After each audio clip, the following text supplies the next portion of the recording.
जो कोई आकार और नाम दिखाई पड़ते हैं वह सब वास्तव में मेरे निराकार आत्मस्वरूप पर कल्पित आरोपित किए गए हैं। तात्पर्य यह है कि मैं अनामी और निराकार आत्मा, पर्दे पर यह जगत चलचित्र चल रहा है। जैसे पर्दे पर खेल चलता है पर उसके अंदर गांव में आग लग जाती है, भयंकर बाढ़ आ जाती है, गांव पशु बहने लगते हैं, लोग बह रहे हैं, आग लग जाए, तूफान हो जाए नगर में, पिक्चर की बात है। लेकिन वहाँ पर न पानी की बूंद मिलेगी पर्दे पर, न आग से जला हुआ कुछ स्थान मिलेगा, न कुछ घटना घटेगी।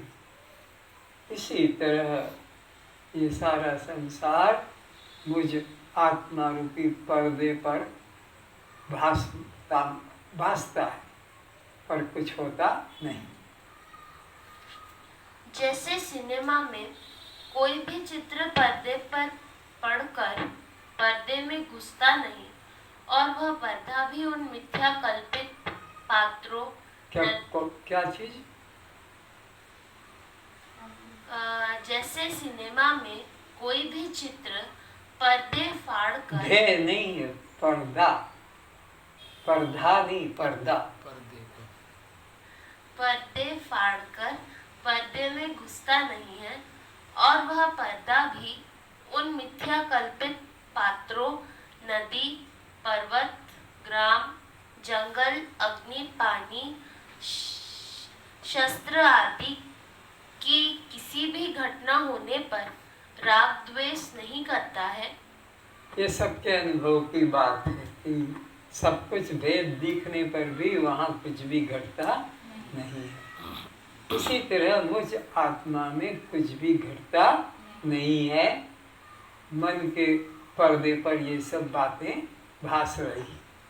वह ज्यों का त्यों बना रहता है अथवा टीवी स्क्रीन पर नाना प्रकार की घटना होते हुए दिखाई तो पड़ते हैं पर उस टीवी ग्लास पर कुछ भी नहीं घटता, वह ज्यों का त्यों रहता है।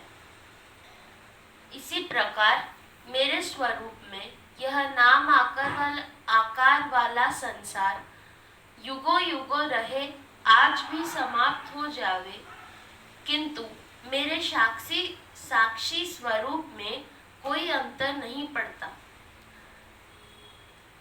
जागृत व स्वप्न दोनों ही जगत कल्पना मात्र हैं। वस्त्र चाहे धोती हो या साड़ी, कमीज हो या ब्लाउज, वस्तुतः उसमें सूत ही होता है।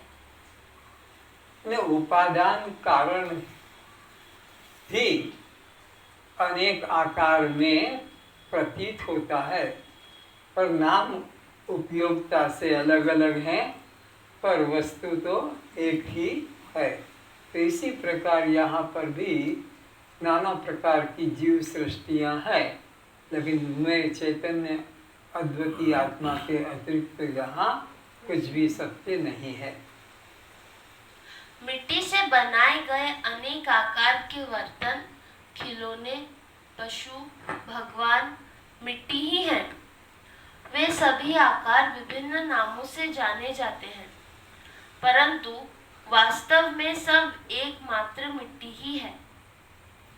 जैसे स्वर्ण से बने विभिन्न आभूषणों में मूलतः सोना ही होता है, इसी प्रकार जड़ चेतन दृश्य दृष्टा रूप व्यवहार में दिखाई पड़ता है, परंतु ज्ञान स्वरूप परमात्मा ही है। नात्मा भावेषु न भाव तत्र अनन्ते निरंजने इति असक्तः अस्पृहः शान्तः एतद् अहम् आस्थितः। आत्मा विषयों में नहीं होती है और विषय इन निर्दोष कुटस्थ अखंड आत्मा में प्रवेश नहीं कर पाते हैं। आत्मा में कोई संसार का विषय प्रवेश नहीं करता है और आत्मा भी किसी विषय में प्रवेश नहीं करती है। यहाँ एक अद्वैत आत्मा के अलावा कुछ है ही नहीं। आत्मा व्यापक है, वह अल्प क्षणभंगुर कल्पित नाम रूप से आश्रित नहीं हो सकता। फिर से, आत्मा व्यापक है, वह अल्प क्षण अल्प अल्प अच्छा क्षणभंगुर कल्पित नाम रूप से आश्रित नहीं हो सकता। तो आत्मा एक अखंड सत्ता है, आकाश की तरह, कहीं उसका आदि अंत और छोर नहीं है। वो इतनी विशाल व्यापक एक अल्प पदार्थ में कैसे प्रवेश कर सकते रह सकेगी। तो आत्मा में कोई भी विभु आत्मा में कोई अल्प शुद्ध तत्व नहीं है। इसी प्रकार मैं अनासक्त ही रहता हूँ। आत्मा व्यापक है, तो आत्मा अपरिच्छिन्न है, अखंड है, सर्वव्यापक है। अपरिच्छिन्न आत्मा परिच्छिन्न मिथ्या आरोपित जगत आकार पर स्थित नहीं है। तो यह परिच्छिन्न अनित्य दृश्य पदार्थ पर आश्रित नहीं है, यह अखंड सर्वव्यापक है। और आत्मा निराकार होने से उसमें देह, इंद्रिय, प्राण, मन, बुद्धि की उपाधि भी नहीं हो सकती। जब आत्मा का कोई आकार नहीं, आत्मा निराकार है, तो जब निराकार होने से उसमें शरीर भी नहीं, कोई इंद्रिय भी और न कोई प्रकार का मन बुद्धि है। क्योंकि आत्मा सत्य एवं असंग है, देहादिक मिथ्या एवं नाशवान है।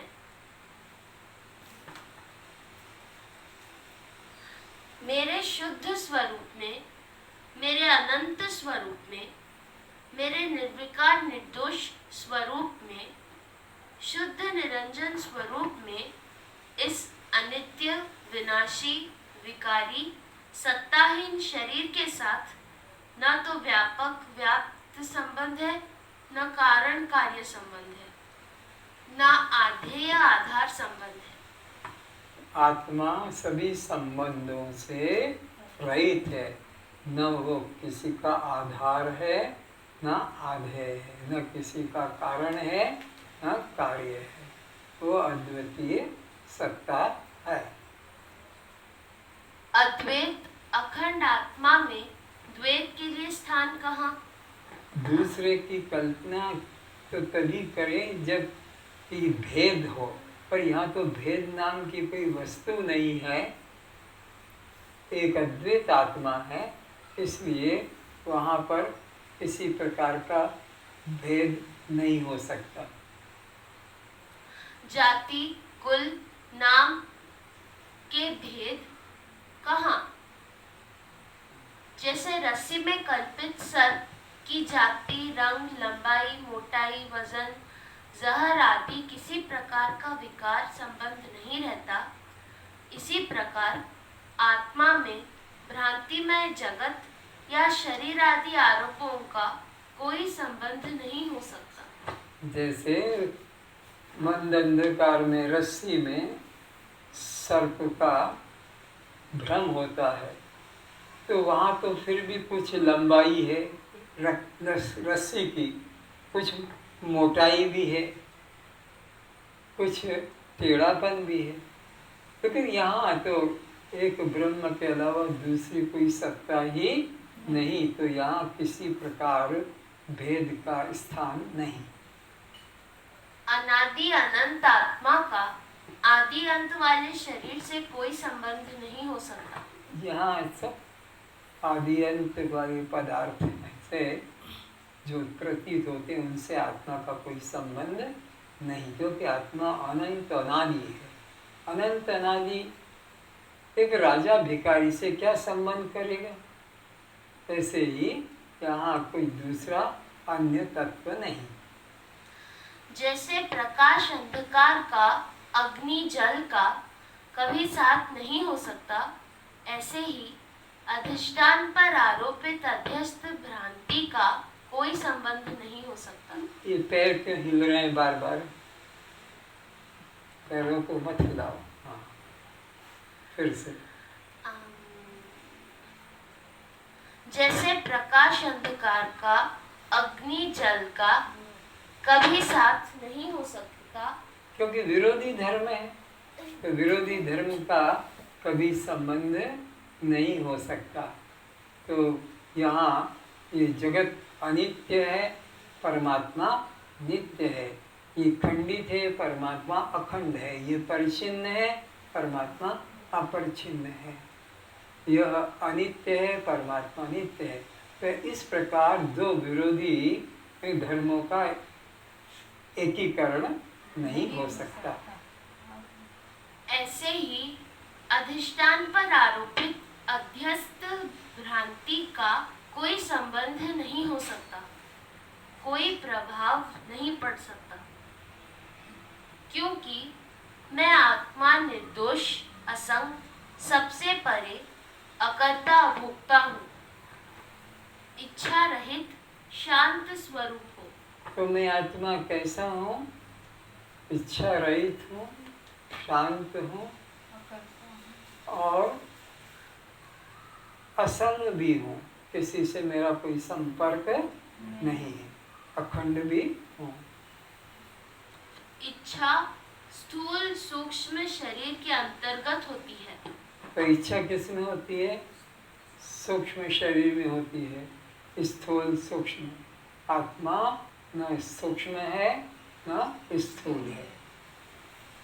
मैं तीनों शरीरों, तीनों अवस्थाओं व पंचकोशों का साक्षी मात्र हूँ।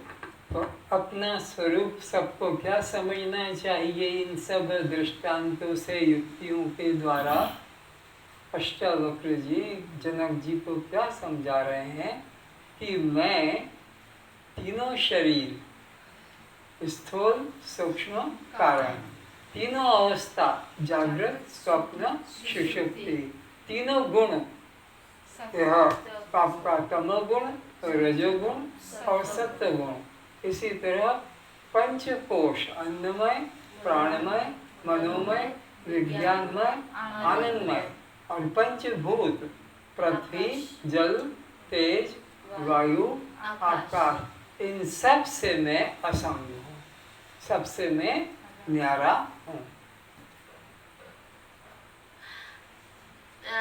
मैं तीन अवस्थाओं व पंचकोशों का साक्षी मात्र हूँ। मेरे पूर्ण स्वरूप में किसी प्रकार का ग्रहण, त्याग व लय का स्थान नहीं है। तो जो चीज पूर्ण होती है उसमें ग्रहण करने की कोई क्षमता भी नहीं, आवश्यकता भी नहीं, और जो पूर्ण होती है उसमें से कुछ घटाया भी, निकाला भी नहीं जा सकता। तो मैं आत्मा अखंड और पूर्ण हूँ, इसलिए मुझ में ग्रहण त्याग का स्थान नहीं।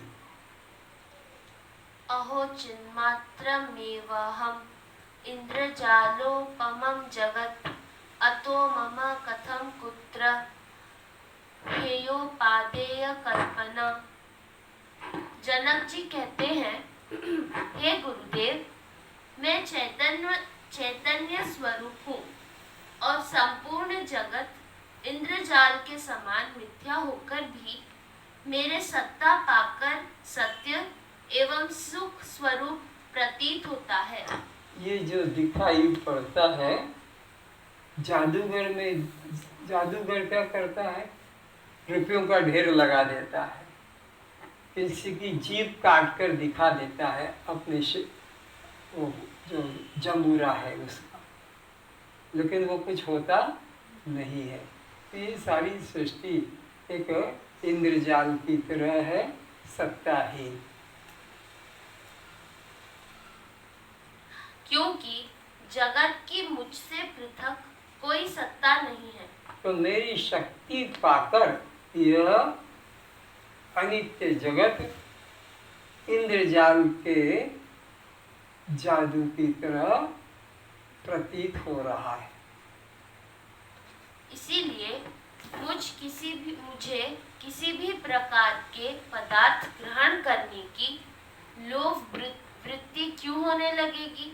तो मेरे मन में फिर संसार के किसी भी भोग पदार्थ को ग्रहण करने की वृत्ति क्यों जगेगी? क्योंकि अगर कुछ कम हो, अपूर्णता हो, तो मेरे को पाने की इच्छा हो, पर मैं तो पूर्णमदः पूर्णमिदं पूर्णात् पूर्णमुदच्यते पूर्णस्य पूर्णमादाय पूर्णमेवावशिष्यते।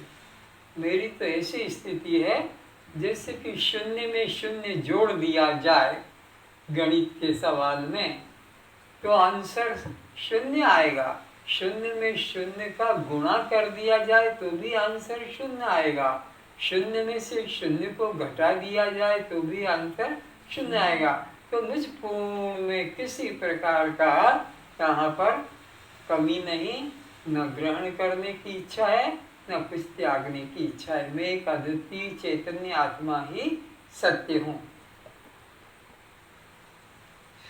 जो देहाभिमानी अज्ञानी इस जगत में सत्य और सुख बुद्धि करते हैं, वे ही इसके ग्रहण त्याग की इच्छा कर सकेंगे। तो जिनको की सद्गुरु की प्राप्ति नहीं हुई, वो सभी अज्ञानी जिनको सद्गुरु की प्राप्ति नहीं हुई है, वे सभी अज्ञानी इस अनित्य पदार्थ को ही सत्य और सुख रूप जानकर उसे पाने की या छोड़ने की इच्छा करते हैं।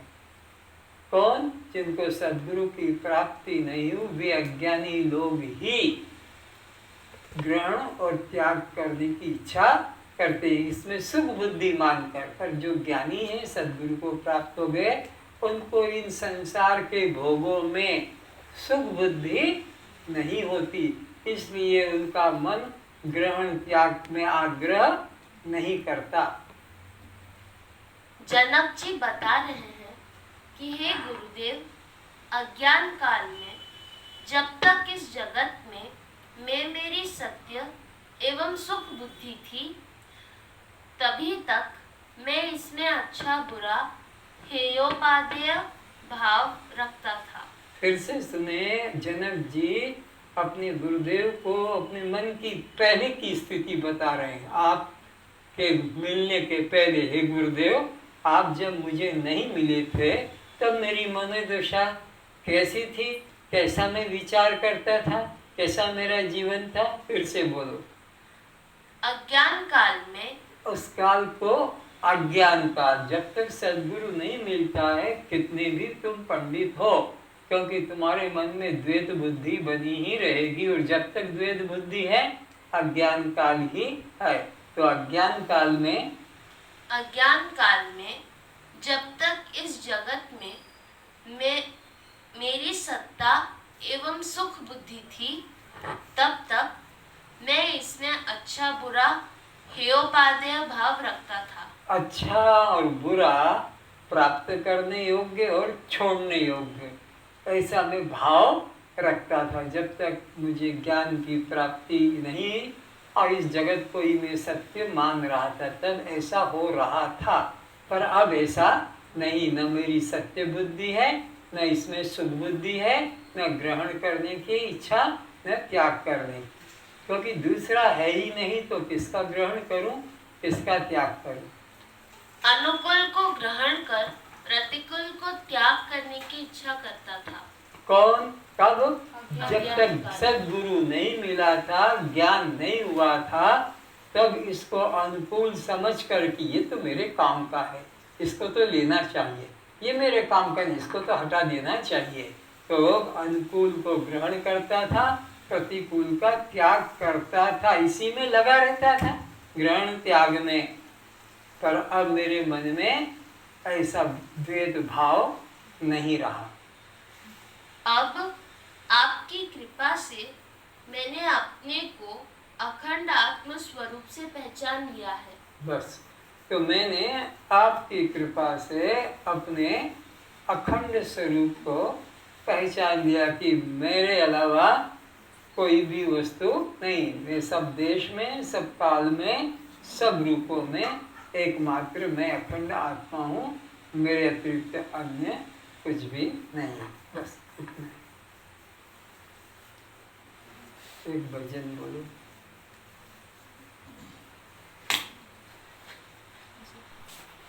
सदा संग रहे तू श्वासों में समाए, सदा संग रहे तू सांसों में समाए, तेरी महिमा सतगुरु वर्णी न जाए, तेरी महिमा सतगुरु वर्णी न जाए।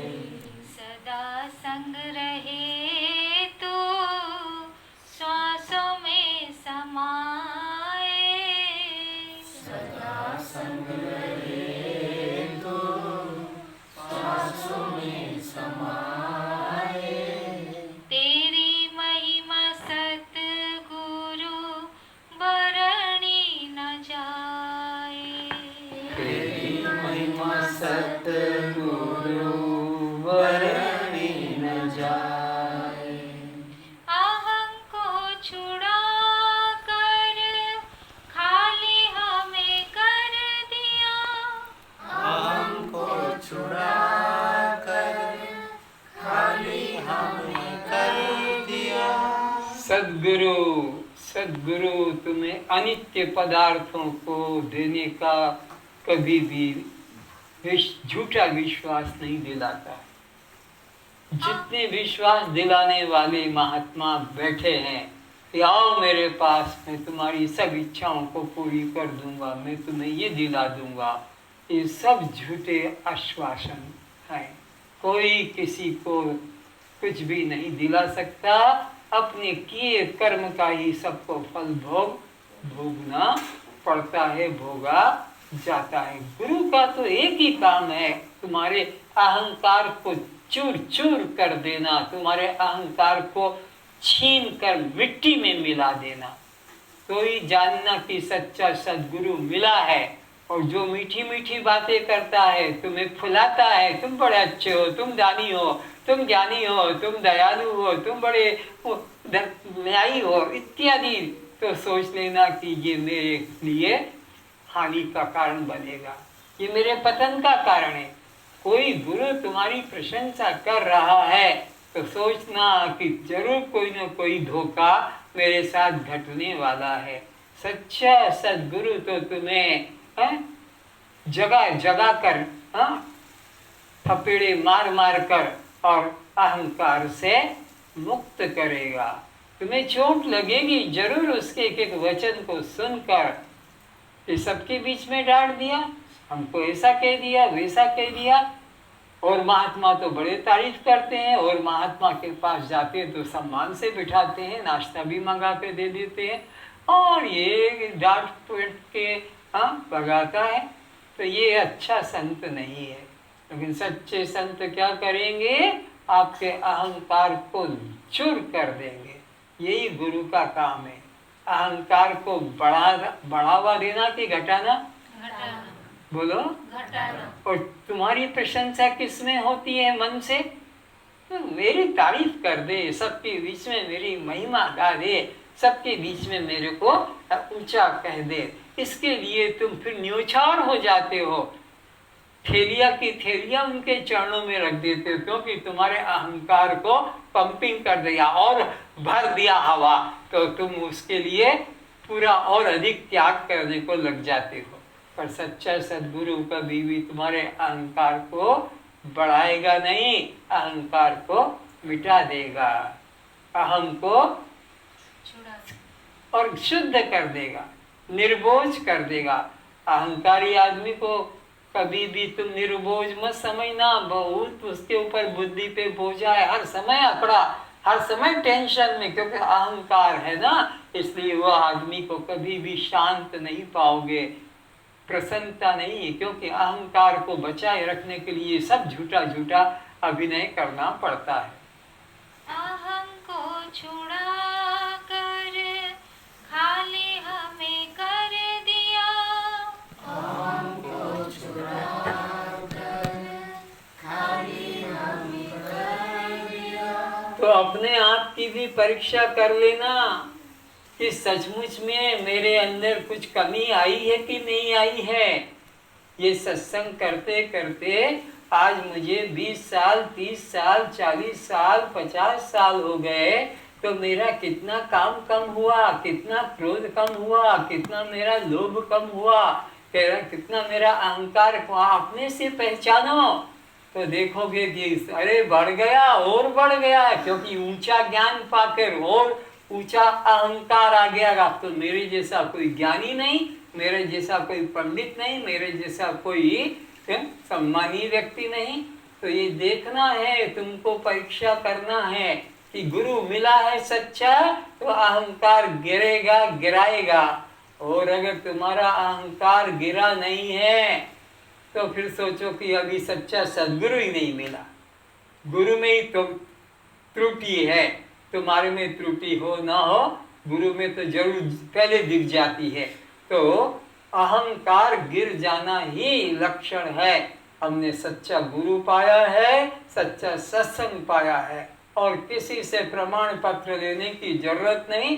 अपने आप को तोलो कि मेरा काम, मेरा क्रोध, मेरा मोह, ममता, ये सब पहले से कितना गुना कम हुआ या कितना बढ़ गया।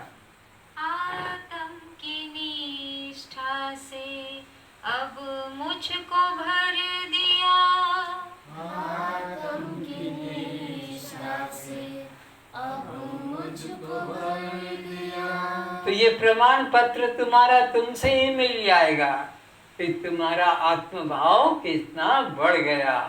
पहले तुम्हारे में अनात्म भाव कितना, देह भाव कितना प्रबल था, और जब से ये सत्संग किया तो मेरा क्या हो गया, अहंकार तो माइनस हो गया और मेरे में आत्म भाव की वृद्धि हो गई, आत्मचिंतन बढ़ गया। तो सोचो कि मैं ठीक मार्ग पर हूँ, ठीक गुरु मिला, ठीक मार्ग पर मैं चल पा रही हूँ, चल रही हूँ। ये भाव अंदर से आपसे आपको ही मिलेगा। इसी में की मस्ती में जीवन बिताए, इसी में की मस्ती में जीवन बिताए। तेरी महिमा सतगुरु बरनी न जाए, तेरी महिमा सतगुरु बरनी न जाए। तो जीवन किस भाव में व्यतीत होना है, मैं की मस्ती, आत्मचिंतन में। आत्मचिंतन में ही हमारा देह जीवन समाप्त होना चाहिए, और कोई दूसरी चिंता मन में लाना नहीं चाहिए। मैला था मन तूने उजला बना दिया, मेरा था मन तूने उजाला बना दिया। उजाला नहीं, उजला उजला उजला या निर्मल। फिर से मैला था मन तूने उजला बना दिया, मेरा निर्मल बोलो एक बार। तूने उजला बना दिया। मैला था मन तूने निर्मल बना दिया, मेरा था मन तूने ये गुरु से प्रार्थना कर रहे हैं। बना दिया। माटी की देह में ही हीरा जना दिया, माटी के देह में ही हीरा जना दिया। लोग कितना कितना दूर जाते हैं, कैलाश जा रहे हैं, कोई मानसरोवर जा रहा है, कोई अमरनाथ जा रहा है, कोई बद्रीनाथ, केदारनाथ, उस सत्य को जो हमारे इस मिट्टी के देह में सद्गुरु ने हीरा जना दिया।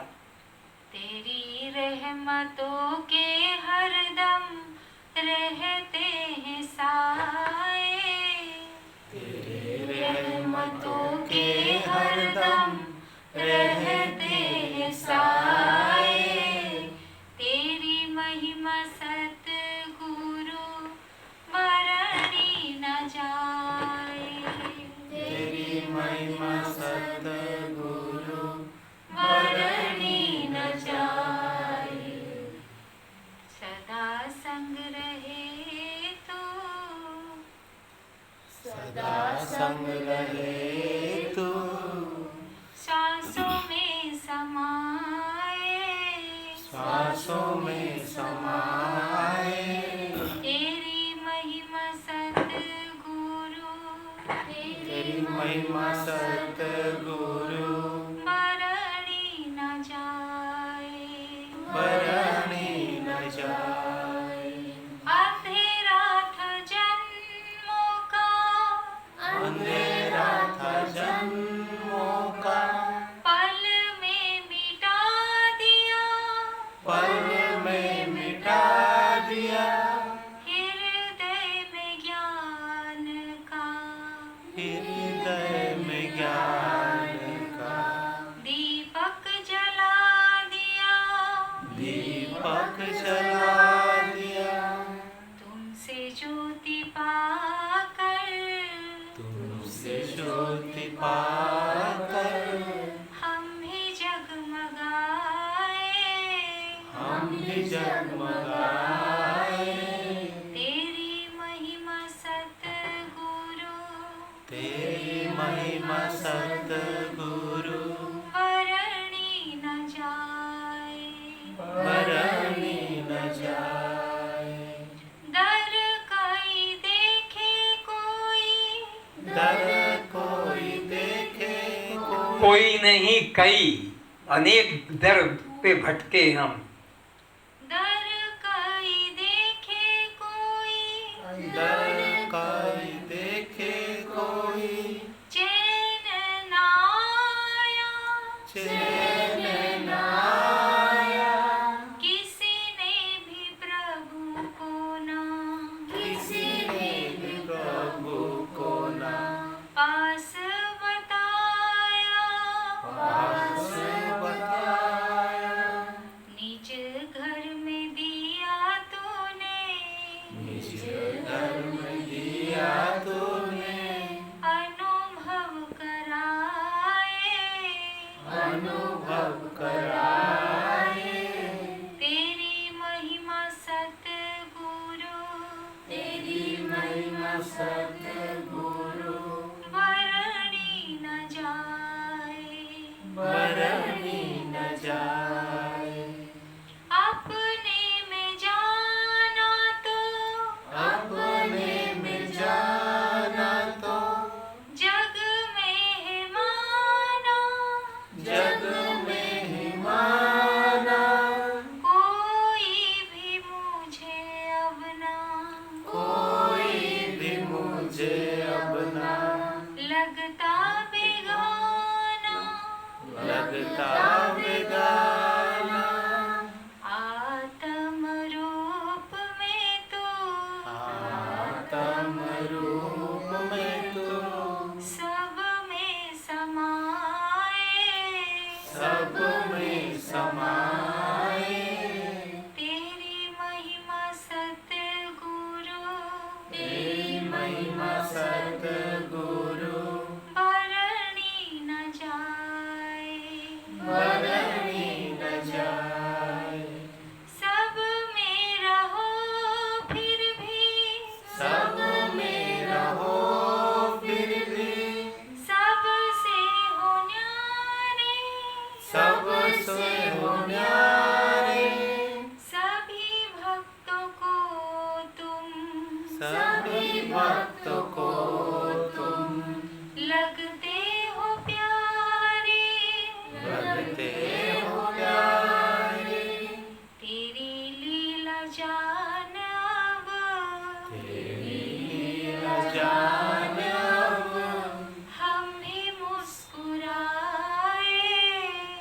भी मुस्कुराए। तेरी महिमा सतगुरु, तेरी महिमा सतगुरु, मरणी न जाए, बरनी न जाए। सदा संग रहे तो, सदा संग रहे तू, श्वासों में समाए, श्वासों में समाए। तेरी महिमा सतगुरु, तेरी महिमा सतगुरु, बरनी न जाए, बरनी न जाए।